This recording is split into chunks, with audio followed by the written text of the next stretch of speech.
Welcome back. This is MNC Business Channel and Startup Asia Channel 121 in Singapore. You are watching MNC Business Special Dialogue with UBS. We have Mr. Stuart MACKAY as the Managing Director for Strategic Client Coverage Asia, UBS. Inevitably, when we talk about UBS, people always associate with banking industry, banking sector, which is actually you cover much more broader area of working, right?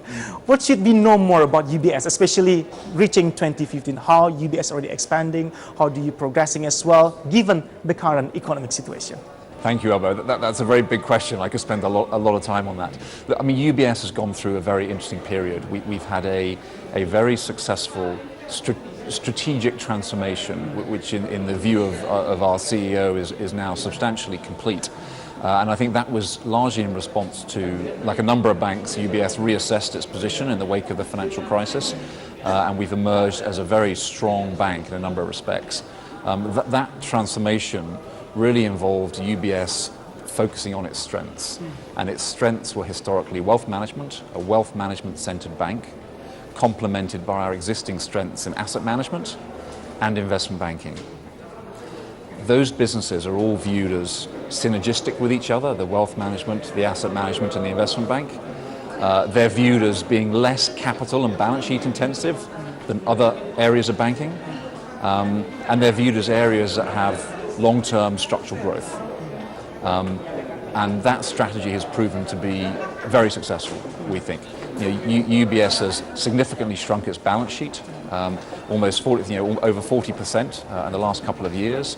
A very strong control of costs to make both efficiency and operational control stronger. And at the same time, our capital ratios are, we believe, the highest in the industry.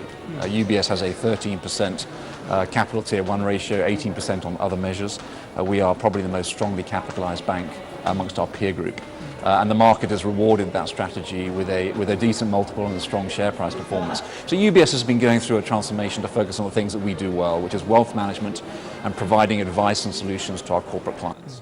So in short, you still see ASEAN still overall provide more room to grow for UBS to position itself. Which kind of untapped market UBS need to work more, especially Indonesia? Geographically speaking, we are very widespread compared to our neighboring countries. How UBS tackle this kind of challenging in terms of tapping the untapped market?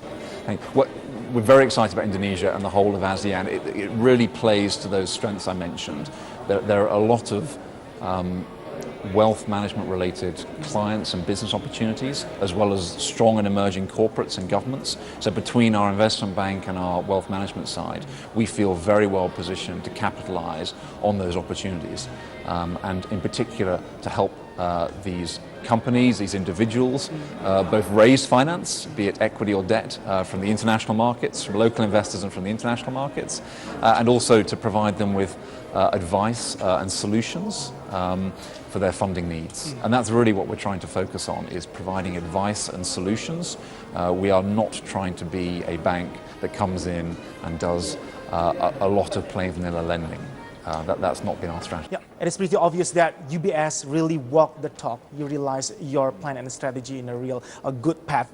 Speaking about implementing the best strategy in terms of having a good transformation, what specific approach needed by emerging market like Indonesia in terms of transforming and strengthening our financial service company and industry? But if you don't mind, maybe we can continue for the later session, Mr. MACKAY.